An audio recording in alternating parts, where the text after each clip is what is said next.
என்ன அப்படியே பேசுனா சவுண்டாக பேசுங்க. மைக்கு வேணுமா வேணாமா?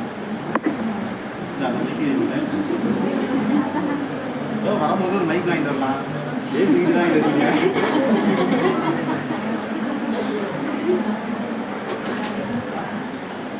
உங்கள்கிட்ட பேசுங்க. கேட்குதா? பேச சொல்லுங்க. எதுவும் படித்தேன் படிங்க அப்படி படிங்க கிளாஸ்லாம் எடுத்து வந்தேன். என்ன உங்களுக்கு தோணுதோ பேசுங்க. நான் கேளுங்க படிங்க பேசுங்க. அப்படியா? சரி எல்லாம் சைலண்டாக இருக்குப்பா. மைக் வேணும் விட்டு. அப்போ இது அந்த மைக் வேணும். அது இதுக்கு சம்மந்தம் இல்லை. அது வந்து வீடியோ இருக்கிறாரு.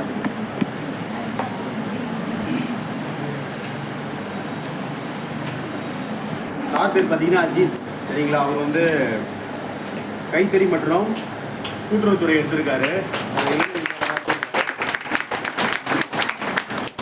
சரிங்களா? அவர் வந்து எப்படி தேர்வுக்கு தயாரான அப்படின்னு சொல்லி உங்கள்கிட்ட வந்து பகிர்ந்துக்குவார். உங்களுக்கு எப்படி இப்போ எப்படி டிஎன்பிசி படிக்கணுங்க என்ன உங்களுக்கு எப்படி வந்துச்சு? அம்மாவுக்காக வந்தீங்க. அம்மா ஏன் கவர்மெண்ட் ஜாப் ஆகணும்னு சொன்னாங்க? நல்லா சத்தமா அம்மா வந்து 4 வருஷம் ட்ரை பண்ணாங்க. அம்மா கேட்கலையா?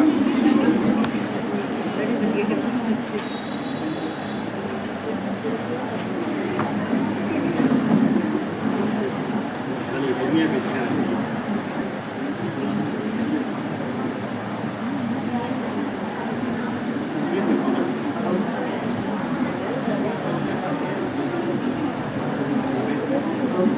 கேட்குதா? மைக் வாய்ஸ் வருதா? அம்மா வந்து 2 வருஷம் ட்ரை பண்ணாங்க எக்ஸாமுக்கு. அம்மாவோட பாஸ் ஆக முடியல. அதனால தான் சில டிஎன்பிசி வந்தாங்க. ஆனால் எனக்கு ஃபாரின் போகணும் ஆசை. மெக்கானிக்கல் முடிச்சிருந்தேன். எனக்கு ஏதோ முடிச்சுட்டு எனக்கு ஃபாரின் போக ரொம்ப ஆசை. அது ஆரம்ப டைமில் அப்புறம் ஒரு வருஷம் சும்மா வீட்டில் தான் பண்ணேன். அதுக்கப்புறம் அம்மா தான் ஃபோர்ஸ் பண்ணி டிஎன்பிசி பண்ணி எனக்காக படிக்க சொன்னாங்க. அதுக்கப்புறம் நான் உள்ளே அவங்க டிஎன்பிசி சொல்லி வந்தேன். ஆனால் எனக்கு ஃபாரின் போகணும் ஆசை.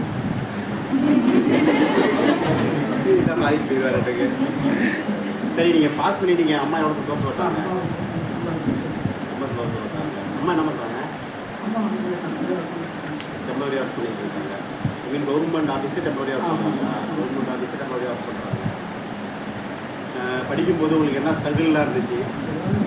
எல்லாமே சரிங்களா? சரி ஓகே. என்னென்னா ப்ராப்ளம்ஸ் அதிகமாக இருக்கும் சார். வீட்டில் ப்ராப்ளம்ஸ் இருக்கும். சுற்றி அதிகமாக இருக்கும். படிக்க முடியாது. ஸ்ட்ரெஸ்ஸாக இருக்கும். நம்மளால் ஃபஸ்ட்டு உள்ளே வரும் கூட தெரியாது. உள்ளே ரிவிஷன் முக்கியமாக வச்சுக்கிட்டு அந்த தடைகள்லாம் எப்படி தாண்டி வந்தீங்க? வீடு சார் 5 வயசு எட்டான அழகிருக்கேன் சார். வீட்டில் இப்போ அழகிருக்கேன். 8 அழகிருக்கேன். சரி விட்டுட்டு போயிடலாம். 2020 நான் வந்து 150 கொஷின் போட்டேன். 21 நான் 21 மேலே வந்தேன். 22 7th சப்ஜெக்ட் எக்ஸாம் ஜூலையில். நான் அப்போ வந்து 150 நான் அப்போ வந்து ஓல்டு புக் படிக்கல.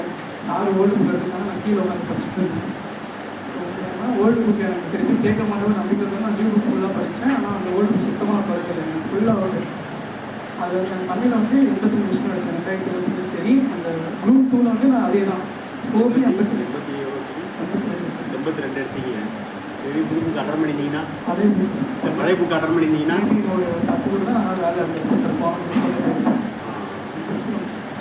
அதேமாரி குரூப் 2 சரி இப்போ அந்த 2000 சரி அப்பீனா வந்து 82 தான் அடிச்சிருந்தேன். அப்பீனா மேலே அந்த அட்டன் பண்ணல.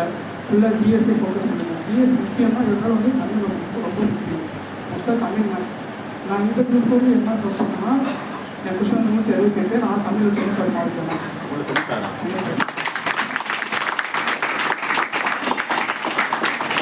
மோஸ்ட்டாக நான் ஒரு சின்ன ஒரு அட்வைஸ் இல்லை. சும்மா நான் பண்ணதை நான் கேட்டு சொல்லுவேன். ஃபஸ்ட்டு தமிழ் அதுக்கப்புறம் வந்து மேக்ஸ் கொடுங்க. நான் என்ன பண்ணுறேன்னா தமிழை முடிச்சுட்டு நான் 6 வயசாக போயிட்டேன். 6 வயசாக போகிறது எனக்கு ஒரு 10 நிமிஷத்தில் இன்னும் ஒரு 8 மேக்ஸ் பண்ண நான் போகணும். எனக்கு அந்த 8மே அவுட். என்னால் அதை பற்றி யோசிச்சு போட முடியல. அந்த ப்ரெஷரில் வந்து என்ன பண்ணால் சரி இந்த விஷயம் அவுட்டோ அப்படின்னு நினச்சிட்டு பயந்துகிட்டே இருந்தேன். அப்புறம் என்ன பண்ணேன்னா புக்கை நீங்கள் குறிக்கிறீங்கன்னா மெயினாக வந்து சார்ட்டு கொஞ்சம் ஒரு வாட்டி கேட்டீங்கன்னா பக்கத்தில் முடிச்சுட்டு இருப்பேன். அவங்கள்ட்ட கேட்க முடியுங்க எனக்கு அப்படின்னா நான் அது இல்லாமல் எடுத்து எழுதுகிற கொஸ்டின் ரொம்ப முக்கியம். இந்த மேக்கப் இருக்குல்ல சார், பதில் மேக்கப் இருக்குல்ல, அதை நான் அடுத்த ஆர்டர் எழுதிட்டு கொஸ்டின் கீழே கொடுத்துருப்பேன் மாற்றி கொடுத்துட்டேன். அதேமாதிரி மேக்ஸ் பேசாமல் நான் நம்பர்ஸ் எடுத்துருந்தப்போ 24 18 நான் 24 எடுத்து எழுதிட்டேன். ஆனால் ஆன்சர் வந்து அங்கே இருந்துச்சு. அந்தமாதிரி தப்பு பண்ணிட்டேன். புக் பேக் ஒன்று மாற்றி வச்சிட்டேன். எனக்கு இதுலேயே 3 மார்க் போச்சு, 10 மேக்ஸ் போயிடுச்சு. அப்படி நான் இது ஒரு கம்பெனிலேயே ஒரு 5-6 போனால் ஆச்சு நான் என்னால் லீவ் எடுத்துருப்பேன். அதனால் தப்பு கரெக்டாக யாரும் பண்ணாதீங்க. கரெக்டாக எழுதுறது வந்து மேக்ஸ் மட்டும் போங்க. ஜிஎஸ் நமக்கு எப்படி இருந்தால் கொஞ்சம் இதாக இருக்கும், அதான் படிங்க. அதான் மேக்ஸ் ஃபஸ்ட்டு தமிழ், அதுக்கப்புறம் மேக்ஸ் படிங்க. அதான் முக்கியம். மேக்ஸ் நீங்கள் ஓரளவுக்கு ஒரு 25 வந்து ஒரு 22, 23 படிங்கன்னா வச்சுக்கேன், ஜிஎஸ் நல்லா எடுத்துகிட்டு வந்து உங்களுக்கு கான்செப்ட் கிடச்சிடும். அதான் மோஸ்ட்டாக அப்படி போங்க. நான் இந்த விஷயத்தை படிச்சுட்டு இருக்கேன். நெக்ஸ்ட் இயர் வந்து நல்லா டிபெண்ட் பண்ணுறது மோஸ்ட்டாக அந்த 1-2 அந்த கான்செப்ட் வருவாங்க. ஏன்னா இப்போ வந்து நான் டிபெண்ட் பண்ணுறது என்ன செய்யணும், நான் சூஸ் பண்ணுறது இல்லை, ஏதோ ஒரு இடத்துல நினச்சி நான் எடுத்துகிட்டு வந்துருக்கேன். அவ்வளோதான் டிஃப்ரென்ஸை தவிர நானும் ஒரு அளவுக்கு ஒன்றுமே இல்லை. நெக்ஸ்ட் டைம் நான் படிக்கணும், ஒரு 4 மாதம் எக்ஸாம் இருக்குது. ஆனால் ஃபோக்கஸ் பண்ணி பாருங்கள், எதுவும் அவாய்ட் பண்ணாங்க, அட்மிட் பண்ணாங்க. மேக்ஸ் டெய்லி போட்டு பார்ப்பீங்களா?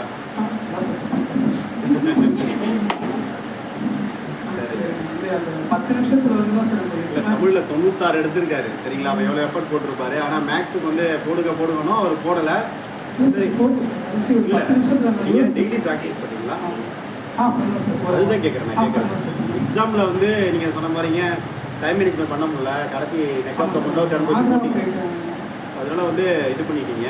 மேக்ஸை முடிச்சிருங்க. ஜிஎஸ் எப்படி தான் நீங்கள் ஒரு 40 மினிட்ஸ் உங்களுக்கு போதும், உங்களுக்கு புரியும், தெரியாமலாம் இருக்காது. அதுக்கெல்லாம் விட்டு அடுத்த விஷயம் தெரியுங்க. அதிலே உட்காந்து சொல்லுங்க, மைண்ட் ரொம்ப ஸ்ட்ரெஸ்ஸாக இருக்குது.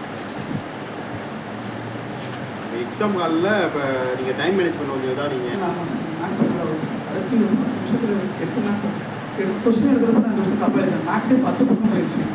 அது ஒரு 4 நான் யோசிச்சு பண்ணால் நான் ஒரு 175 வந்து இருக்கும். அது ஒரு 10 எனக்கு கிடச்சிருக்கும். அதனால் எனக்கு 2 விஷயம் நான் கேரி பண்ணிடுவேன். அதனால் வந்து அதனால் அவ்வளோ படிங்க. மோஸ்ட்டாக அந்த 3 நாட்கள் கூட வேலையெல்லாம் படிக்கணும். அப்போ தான் நம்ம நினச்ச டிபார்ட்மெண்ட் எடுக்க முடியும். ஏன்னா நம்ம ஏதோ ஒன்று குறிப்பிட்ட வந்து அந்த மாதிரி தான் எனக்கு இருந்துச்சு. எனக்கு ஒரே கஷ்டமாக தான் இருக்குது. இருக்கும்போது அளவுக்கு எனக்கு கிடைக்குமா கிடைக்காது ஃபீல் இருக்கேன். அதனால் இந்த விஷயம் என்ன பண்ணால் கரெக்டாக அந்த 3 நாள் அதுக்குள்ளே அது இருக்குது. அதான் உங்களுக்கு நல்லா இருக்கும். நானும் அதான் ட்ரை பண்ணிட்டுருக்கேன். இந்த 2 வருஷம் நான் நல்லா பண்ணிடுவேன் நினைக்கிறேன். உங்களுக்கு வாழ்த்துக்கள். அடுத்த முறை எல்லாம் டிபார்ட்மெண்ட் எடுக்கிறதுக்கு அந்த எவ்வளோ நேரம் படிப்பீங்க? நல்ல கிளாஸ் வருவீங்க, அதுக்கப்புறம் ஈவினிங் படிப்பீங்க. கிளாஸ் அட்டன் பண்ணுறது அந்த ஆஃப்டர்நூன் செஷன் என்ன பண்ணுவீங்க? தெளிவாக படிப்பீங்க. 7 மணி வரைக்கும் படிப்பீங்க.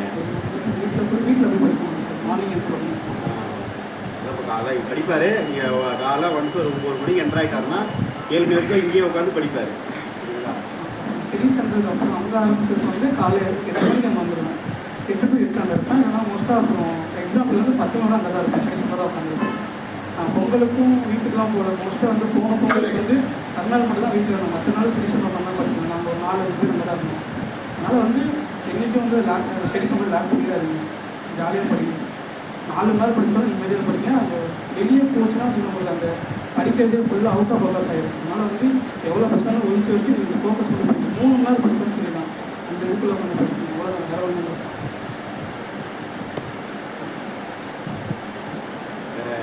அதாவது இப்போ படிச்சுட்டே இருக்கீங்க, அப்படி சில விமர்சனம் பண்ணாங்க, அது வந்து அதெல்லாம் எப்படி எதிர்ப்பீங்க?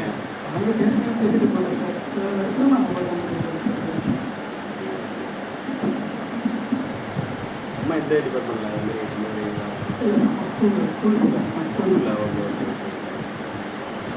ஆனால் உங்களுக்கு எல்லாம் மகிழ்ச்சி தான். ஓகே தான் சார். எனக்கு வந்து அவங்களுக்கு மகிழ்ச்சி. ஆனால் இவருக்கு வந்து அந்த டிபார்ட்மெண்ட்டோட வேறு டிபார்ட்மெண்ட்டாக தான் பெட்டராக இருந்திருக்கும். சரிங்களா? இதுதான் வந்து அந்த 1 மார்க்கோட எக்ஸ்பீரியன்ஸ் நான் நல்லா தான் போட்டுருக்கேன். அதான் முக்கியமாக கொஸ்டின் எடுக்கிறப்போ கரெக்டாக எழுதுங்க.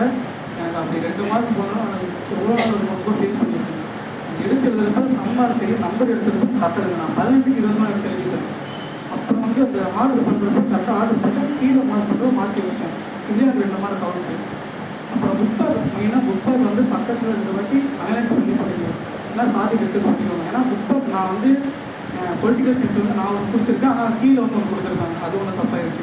இதுலேயே எனக்கு 3 மார்க் போயிடுச்சு. அப்புறம் மேக்ஸ் அதான் பிரச்சனை. அதெல்லாம் சீக்கிரம் சார். அதான் அந்த ஒவ்வொரு மார்க்கோட இம்பார்ட்டன்ஸ் பார்த்தீங்கன்னா தான் ரியலைஸ் பண்ணுவீங்க. இதேமாரி கரெக்டாக சொல்லுவாங்க. அந்த 1 மார்க் எவ்வளோ டிஃப்ரென்ஸாக இப்போ தான் ரியலைஸ் பண்ணால். அதனால் வந்து கரெக்டாக சொல்லி நான் இப்போ சொல்லுவேன். இது பிடிச்சிக்காங்க சீரியஸாக. அதான் உண்மை அந்த இடத்துல. நாங்கள் இதுமாரி அனுபவப்பட்டு தானே சொல்கிறேன். அனுபவப்பட்டு சார். அதனால் வந்து இப்போ இந்த 1 மார்க்கோட இம்பார்ட்டன்ஸ் புரிஞ்சு நீங்கள் நல்லா படிங்க. வேறு ஏதாவது கேள்விகள் இருக்கா? என்னெல்லாம் சாக்ரிஃபைஸ் பண்ணீங்க? இப்போ போல திருவிழாலாம் ஊருக்கு போல, பொங்கலுக்கு கருநாளுக்கு ஒரே ஒரு நாள் தான் போனேன் அப்படின்னீங்க. இல்லை இங்கே தான் இருந்தீங்க, அதாவது ஊர் பக்கமே போகல, இதுமாரி படித்தேன், இது மாதிரிலாம் சொல்கிறீங்களா? வந்து இதுமாரி வேறு என்ன தியாகங்கள்லாம் பண்ணீங்க? இல்லை ஃப்ரெண்ட்ஸ் கூட ஜாலியாக படத்துக்கு போவோம், அங்கே போவோம், விளையாட்டு போவோம்.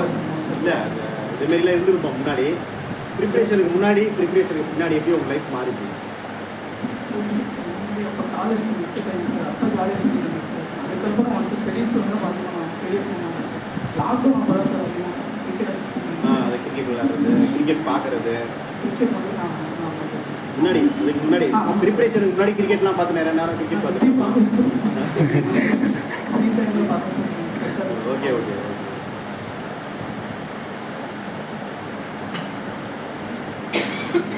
வேறு ஏதாவது கேள்விகள் சந்தேகங்கள் இருக்கா உங்களுக்கு? எந்த கேளுங்க.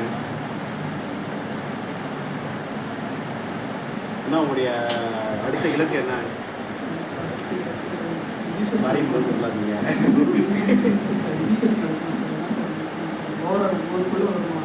Okay very good. இதேமாதிரி தான் சொல்லணும்.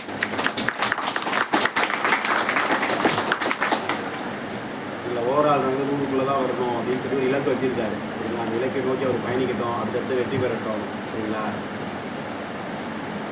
ஏதாவது கேள்விகள் சந்தேகங்கள் இருக்கா? வேறு தான் நீங்கள் சொல்ல விரும்புறீங்களா? சொல்லிட்டீங்களா? அப்படியா?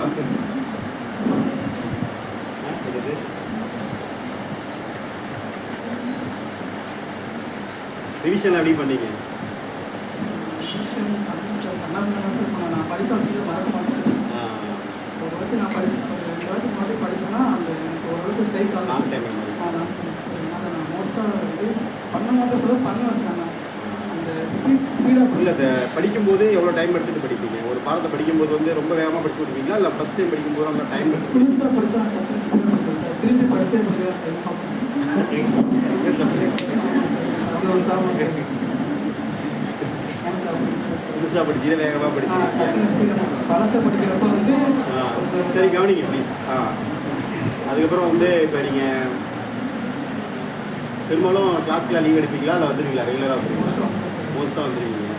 சரிங்களா? ஒரு பாடத்தை கவனிச்சுட்டு படிக்கிறதுக்கு எப்படி இருக்கும்? அன்றைக்கி ஒரு பாடத்தை கவனிக்கிறீங்க, போய் படிக்கிறீங்க, சீக்கிரம் முடிச்சிருக்கீங்க. ஒரு சமயம் இன்கேஸ் தான் லீவ் போட்டீங்க,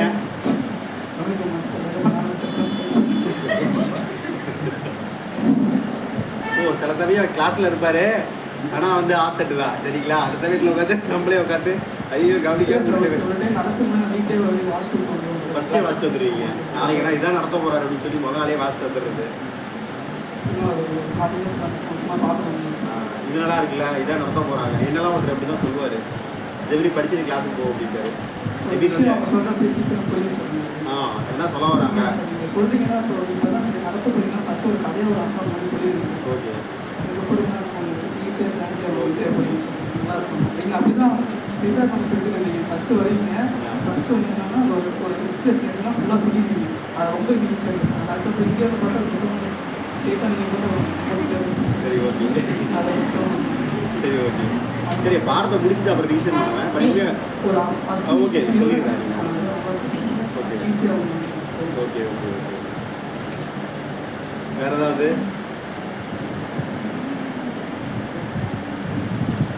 வேறு ஏதாவது நீங்கள் சொல்லணுமா? எனக்கு சொன்னாலும் சொல்லலாம். இதே மாரி தான்.